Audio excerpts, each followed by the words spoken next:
우리가 살펴보고 있는 사울이라는 한 사람은 신념이 매우 강한 사람이었던 것 같습니다. 그는 예수님을 죽어 마땅한 자로 이해했고 또 그 예수 그리스도를 주라고 고백하는 스데반 역시 죽어 마땅한 자라고 여겼습니다. 예루살렘에서 예수 그리스도를 믿는 그리스도인들을 잔인하게 박해할 뿐만 아니라 그것으로 양에 안 찼는지 대제사장에게 허락을 받아서 흩어져 있는 유대인 공동체에 혹 예수를 주로 고백하는 사람들이 있다면 그들을 잡아들이겠노라 하는 일종의 추노꾼이 되어 열정적으로 일하고 있습니다. 여러분, 이 일한다고 사울에게 건당 얼마씩 떨어졌을까요? 아니, 그건 아니었을 거예요. 여러분, 사람은요 돈 때문에 일하는 것 같습니다만은 어떤 신념에 사로잡히면 무서워집니다. 제가 누누이 말씀드리지만 사람이 무섭게 일할 때 보면요 먹지도 않고 자지도 않고 죽어도 하거든요. 그러면서 여러분, 사울은 이 그리스도인들을 박해하는 일에 최선을 다해서 이제는 다메섹으로 가서 거기 있는 큰 유대인 공동체 안에 있는 그리스도인들을 색출하려고 합니다. 자, 그런데 다메섹 가까이 갔을 때 부활하신 예수님과 마주합니다. 예수님께서 사울에게 말씀하시죠. 나는 네가 박해하는 예수다. 이 부활하신 예수님을 만나는 순간 사울의 신념, 사울의 전제, 사울의 확신이 모두 깨져버립니다. 심지어 그의 인생의 목적이 되었던 사명조차 무너져 버립니다. 그리고 가시체를 뒷발길질하는 고집스러운 짐승처럼 자기가 정주행하고 있다고 생각했는데 자신이 역주행하고 있다는 것을 깨닫게 됩니다. 주도적인 인생을 살았던 사울이지만 이제는 앞을 보지 못해서 겨우 누군가의 도움을 받아 당시 다메섹에 있는 그 동서로 가로지르는 대로변에 있는 한 집에 들어가서 3일 동안 먹지도 자지도 않고 일종의 자기 죽음의 시간을 갖고 있는 것을 보게 됩니다.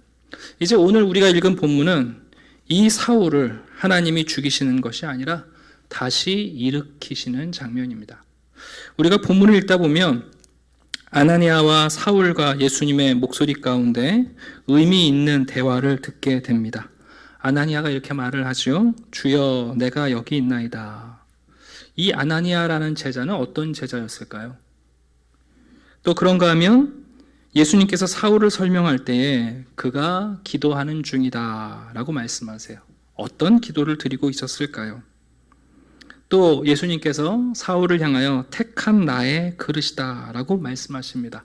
사울은 앞으로 어떻게 될까요? 그리고 이 모든 과정 가운데 어떻게 이 모든 일이 일어났는지 형제 사울아 라고 호칭하며 사울에게 다가가는 아나니아의 음성을 듣게 됩니다. 오늘은 이 네 음성을 좀 집중하면서 네 가지 말씀을 드리려고 하는데 먼저 첫 번째입니다. 이 아나니아라는 제자는 어떤 사람이었을까요? 오늘 본문에는 아나니아에 대하여 다른 정보가 없어요. 그런데 사도행전 22장에 가게 되면 바울이 이 사건을 다시 회상하면서 아나니아를 이렇게 소개합니다. 율법에 따라 경건한 사람, 거기 사는 모든 유대인들에게 칭찬을 듣는 아나니아. 아나니아는 유대인으로서 하나님의 율법을 따라 경건한 삶을 살았던 사람입니다. 그리고 누구든지 아나니아를 아는 사람은 칭찬해 마땅한 사람이라고 소개합니다. 그런데 아나니아에 대한 가장 중요한 특징은 뭐냐면 바로 오늘 본문에 나오는 이 고백이죠.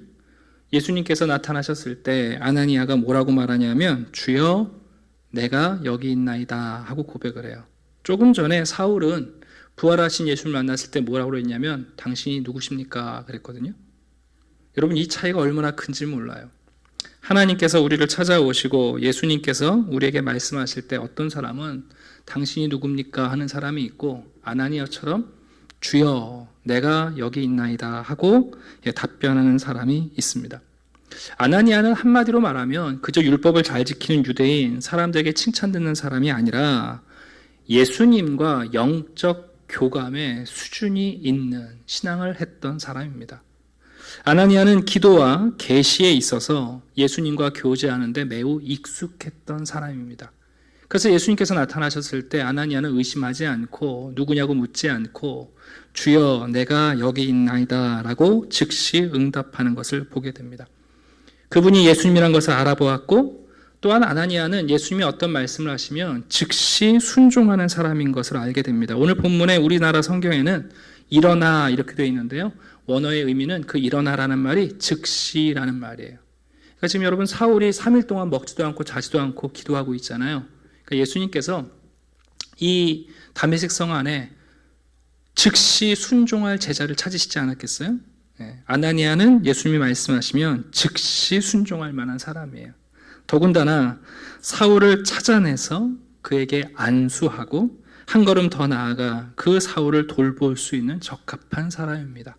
그런데 아나니아에 대해서 가장 중요한 것은 뭐냐면 이 아나니아가 예수의 제자로서 선입관과 소문을 뛰어넘어 순종할 수 있는 사람이라는 거예요.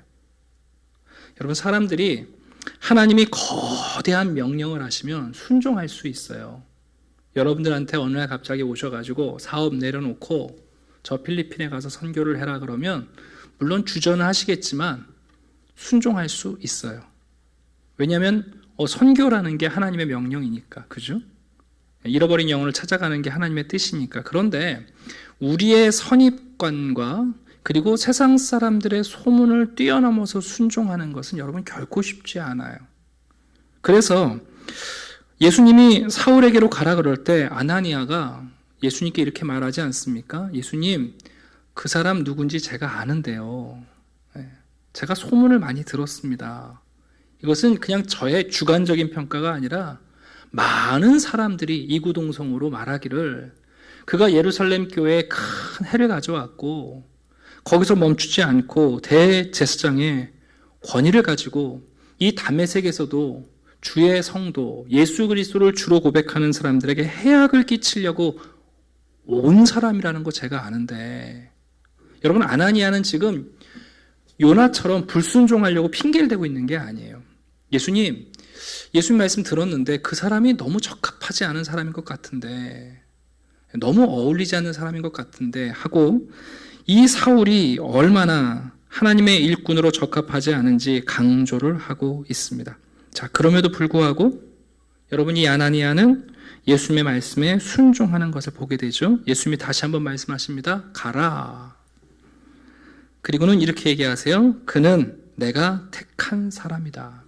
그러니 집가에 가서 유다의 집에 가서 그를 찾아내라 하고 구체적으로 주소를 알려주십니다.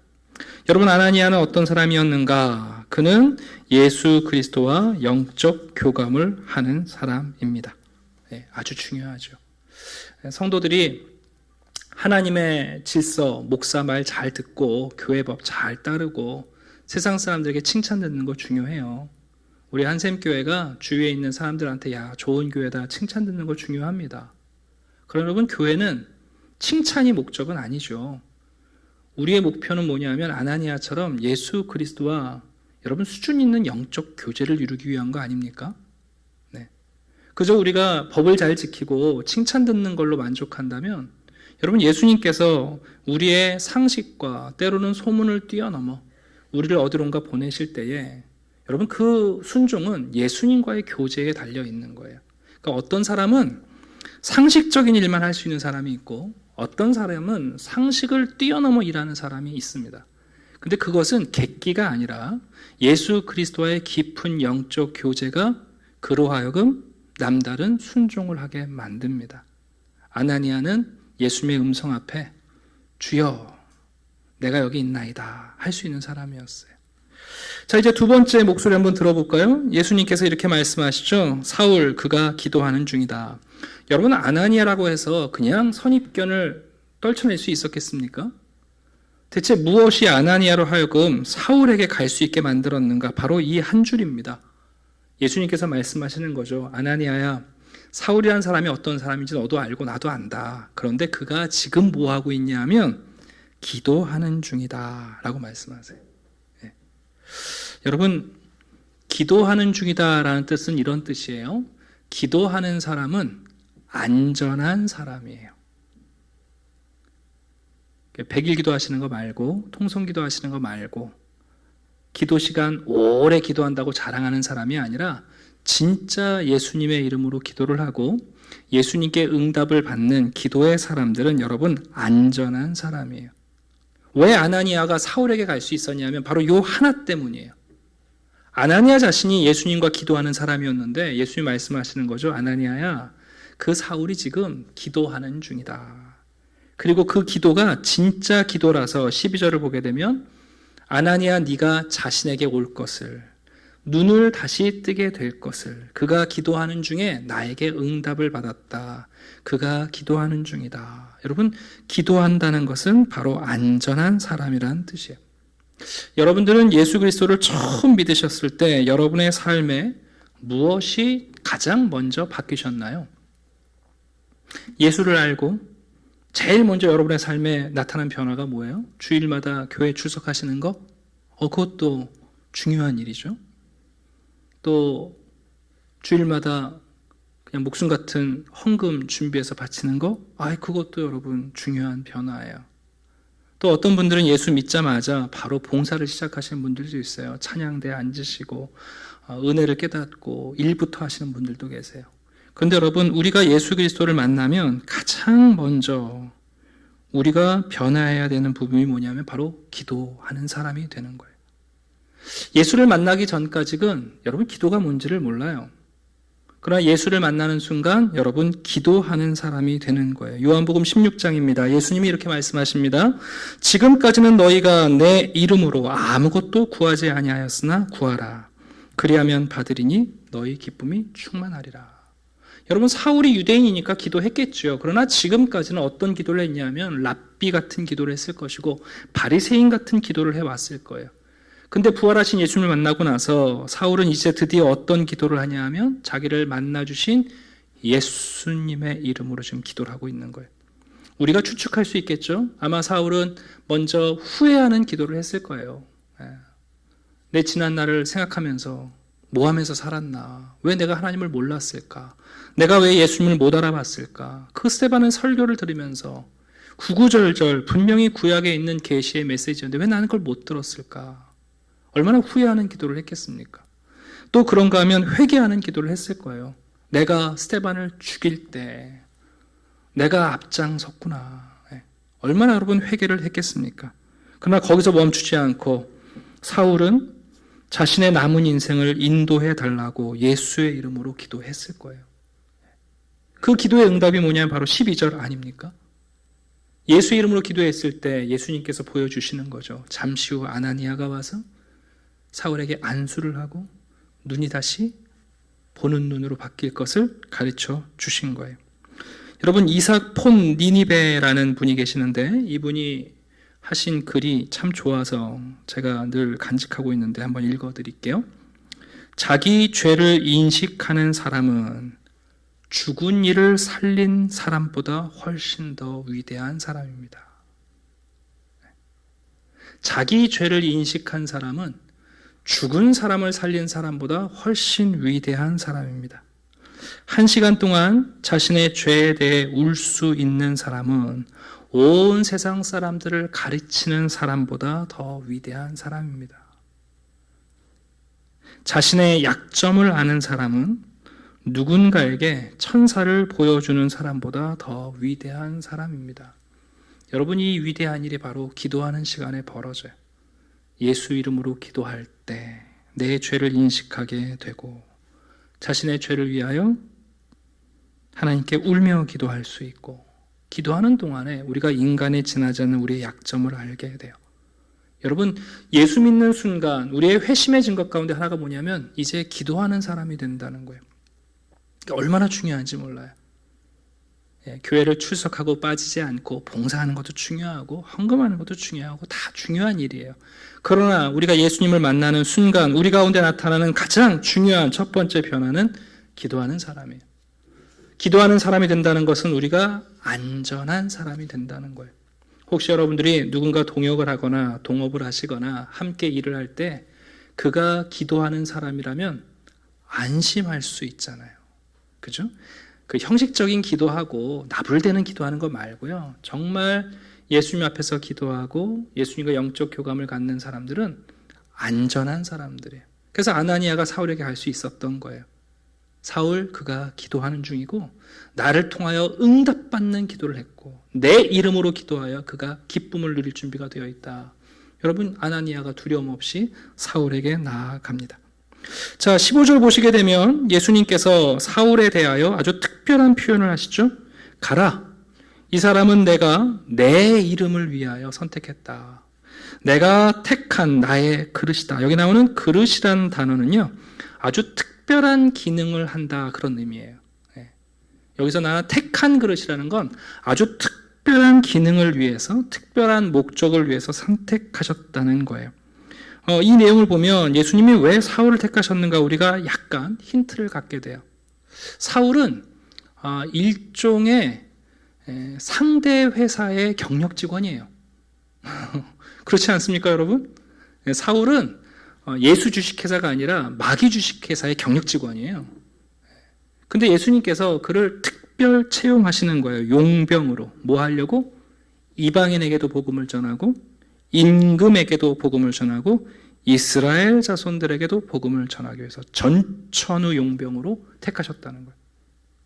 모든 사도들을 택하실 때 예수님께서 그러하셨지만 사울에 대해서는 더 특별한 선택을 말씀하시는 거예요. 아나니아에게 말씀하시는 거죠. 여러분, 그가 지금까지 예수 이름으로 믿는 사람들에게 해를 끼쳤던 것처럼 이제는 그 이름 때문에 사울 자신이 더 많은 고난을 겪을 것을 말씀합니다. 그러니까 사울을 택하셨을 때 이방인과 임금과 유대인들에게 복음을 전하는 일꾼이 될 텐데, 이 사울이라는 사람은 어떤 에너지로 복음을 전할 거냐 하면 고난이라는 에너지로 복음을 전하는 일꾼이 될 거라는 거예요. 그래서 끝까지 고난을 도피하지 않고, 그가 과거에 믿는 사람들에게 해악을 끼쳤기 때문에 그 고난에서 도피하지 않고 끝까지 이 일을 완수할 거라고 예수님이 지금 말씀하고 계신 거예요. 우리 시대에 예수님도 모르고 교회도 잘 모르는 많은 불신자들이 종종 교회나 또 특정한 목회자나 우리 주 예수 그리스도를 모욕하는 경우들이 있습니다. 너무 걱정하지 마십시오. 오히려 그들에 대하여 우리의 마음에 그 긍휼히 여기는 마음이 필요해요. 오늘 주보 내지에 3가지 C라는 전도 관련된 글을 넣어드렸어요. 왜냐하면 여러분, 코로나 시대에 우리 그리스도인들이 놓치는 것 중에 하나가 뭐냐면 코로나 시대에 전도하기 좋은 때예요. 사람들에게 두려움이 증가하고 혼란이 있고 삶의 터전을 잃어버릴 때 여러분, 변치 않은 예수 그리스도를 우리가 전할 수 있어야 되는데, 거기 보시면 3가지 C를 얘기해요. 첫 번째는 뭐냐면 우리에게 확신이 있어야 돼요. 예수 그리스도가 삶의 주인이라는 확신이 필요해요. 근데 더 중요한 게 뭐냐면 예수 그리스도를 모르는 사람들에 대한 긍휼한 마음이 없으면 우리가 전도할 수가 없죠.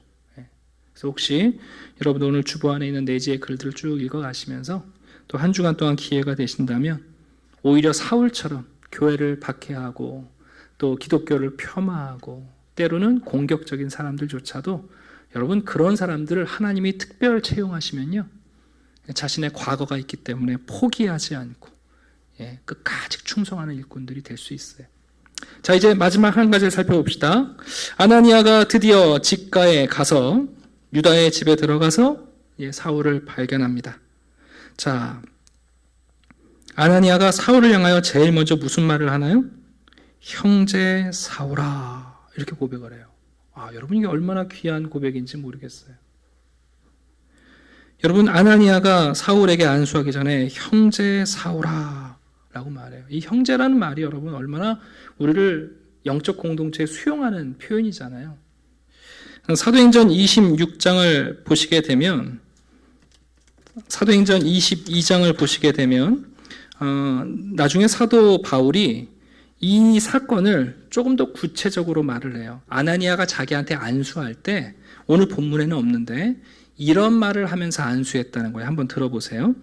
내게와 곁에 서서 말하되 형제 사울아, 다시 보라 하거늘 즉시 그를 쳐다보았노라. 형제라는 말에 눈도 안 보이는 사울이 고개를 들고 그를 보려고 했어요. 그가 또 이르되 우리 조상들의 하나님이 너를 택하여 너로 하여금 자기 뜻을 알게 하시며 그 의인을 보게 하시고 그 입에서 나오는 음성을 듣게 하셨으니 내가 그를 위하여 모든 사람 앞에서 내가 보고 들은 것의 증인이 되리라. 그래서 아나니아가 그냥 안수한 게 아니라 얘기한 거죠. 우리 하나님께서 너를 택하셨다. 너를 다시 보게 하시는 이유는 주 예수 그리스도를 보라는 뜻이고, 너의 귀를 열어주시는 것은 그분의 음성을 듣기 위해서다. 그러니 너는 많은 사람들 앞에서 네가 보고 들은 것을 증언해라. 그리고는 아나니아가 안수를 했다는 거죠. 여러분, 다시 보게 되었습니다. 3일 전과 3일 후 여러분, 사울의 생에 무엇이 바뀌었을까요? 다메섹 도성에 바뀐 거 없을 것이고, 뭐 자신의 신체적인 특별한 차이가 있지도 않았을 거예요. 세상이 여러분 다른 세상이 되지도 않았을 거예요. 그런데 적어도 이제 사울은 세 가지가 바뀌었어요. 그 첫 번째는 뭐냐 하면 믿음의 대상이 바뀌었어요. 과거에는 그가 바리새인처럼 하나님을 믿고 가말리엘의 제자로 스승처럼 스승의 말을 순종하고 따랐던 사람인지 모르지만, 이제는 여러분 바울이 부활하신 생명의 주이신 그리스도를 믿는 사람으로 바뀌었어요. 혹시 주일학교 때 기억나세요? 주일학교 때 전수사님이나 선생님이 성경 퀴즈 같은 거 내시면 대부분의 정답이 뭐예요? 예수 그리스도. 그럼 정답이에요. 네, 그렇잖아요? 네. 근데 어렸을 때는 우리가 그렇게 믿었어요. 어떤 질문을 받든지 간에 예수님 그러면 정답이었어요. 근데 조금 머리가 크고 조금 경험이 늘어나면서 우리 가운데 이제는 다른 정답을 찾으려고 애를 쓸 때가 많아요. 근데 여러분 한번 가만히 생각해 보세요. 그건 유치원 아이들의 유치한 믿음이 아니라 여러분 그건 진짜 믿음이에요. 우리의 인생에 어떤 문제가 되었든지 간에 여러분 예수 그리스도를 믿는 믿음이 정답이에요. 우리가 알아요. 여러분 긴 슬픔 가운데 어떻게 우리가 그 슬픔을 여러분 이기고 일어납니까? 우리 가정에 있는 불화와 어려움들 대체 무슨 방식으로 이 가족을 다시 아물게 만듭니까? 유치한 답인 것 같지만 예수 그리스도가 여러분 정답이고요.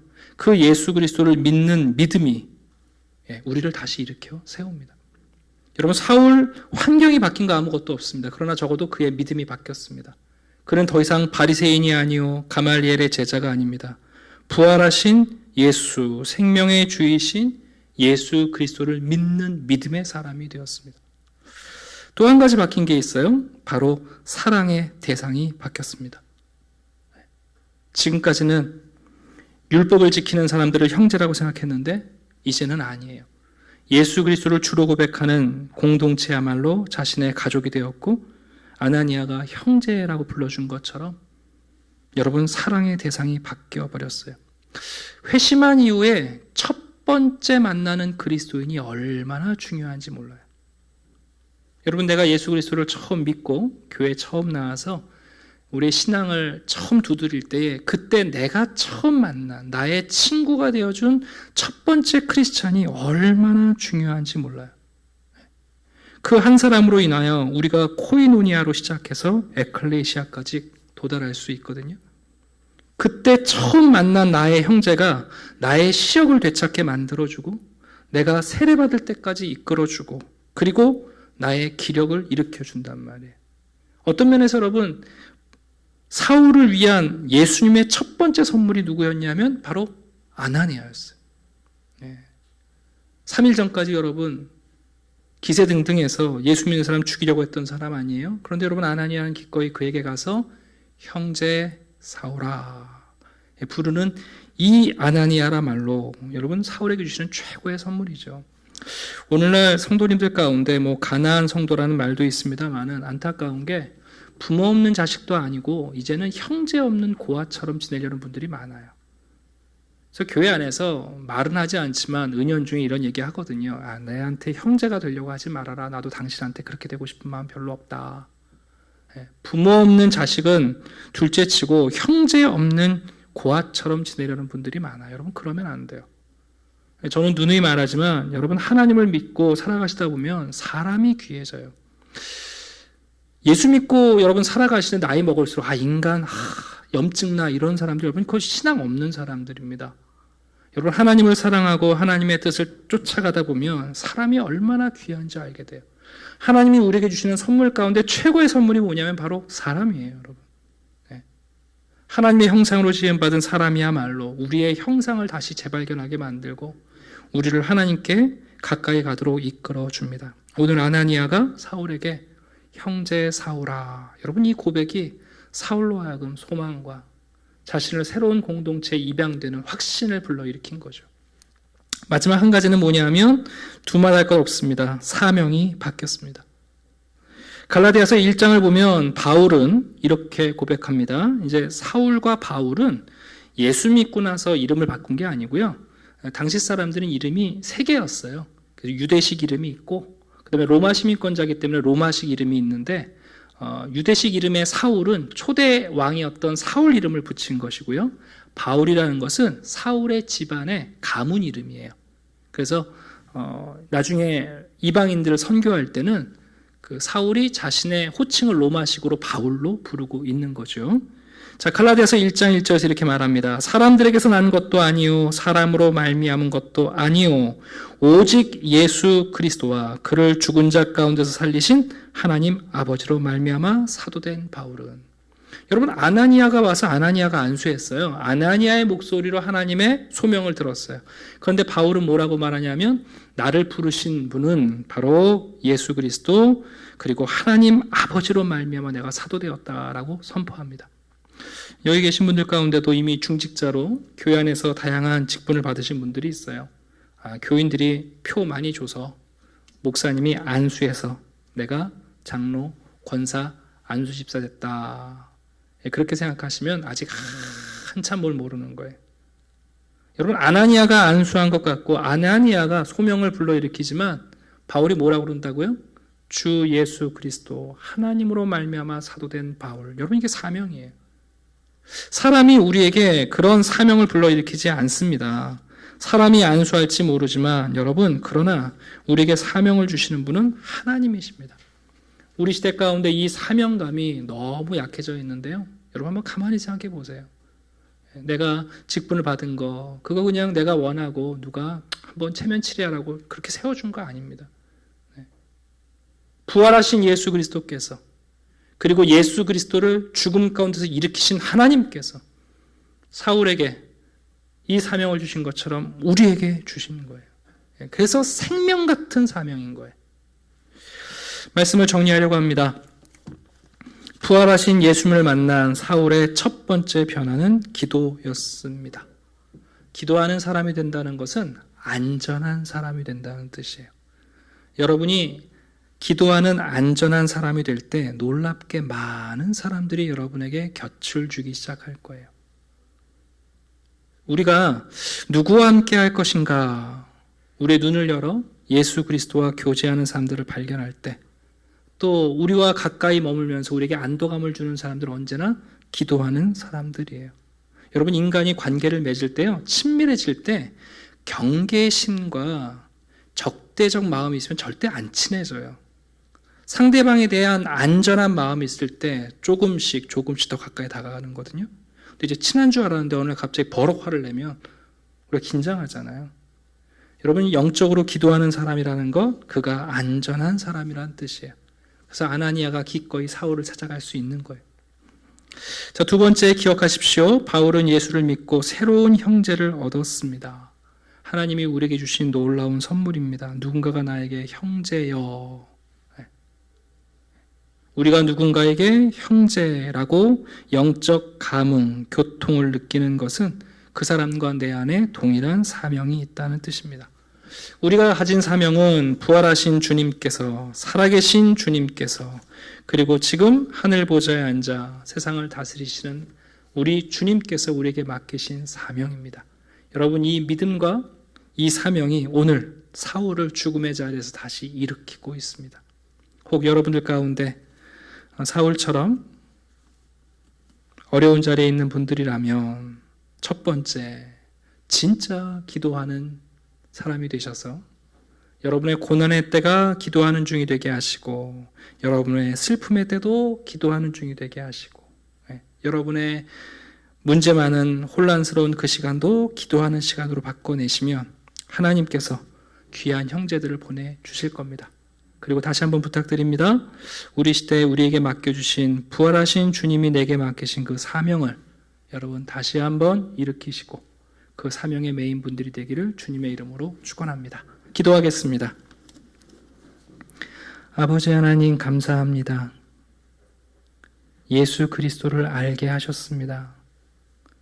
좋은 교인이 되거나 칭찬받는 성도가 되는 것이 아니라 예수 그리스도와 교제하는 성도가 되게 해 주시옵소서. 주님이 우리에게 말씀하실 때 주여 내가 여기 있나이다. 이 놀라운 고백이 가능한 믿음의 사람들이 되게 해 주시옵소서. 예수 만나고 우리는 이제 예수의 이름으로 기도하는 자가 되었습니다. 예수님의 이름으로 기도하면 기쁨이 찾아올 것이라고 약속하신 주님.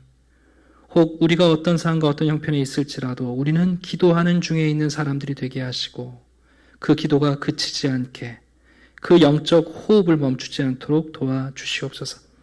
서로가 서로를 향하여 형제라고 부를 수 있는 이 놀라운 영적 공동체에 우리를 입양시켜 주시고 무엇보다 내게 맡겨주신 크고 작은 사명이 바로 부활하신 주님, 생명을 주시는 하나님께서 우리에게 맡기신 생명 같은 사명임을 잊지 않게 도와주시옵소서. 감사드리며 예수 그리스도 이름으로 기도드립니다. 아멘.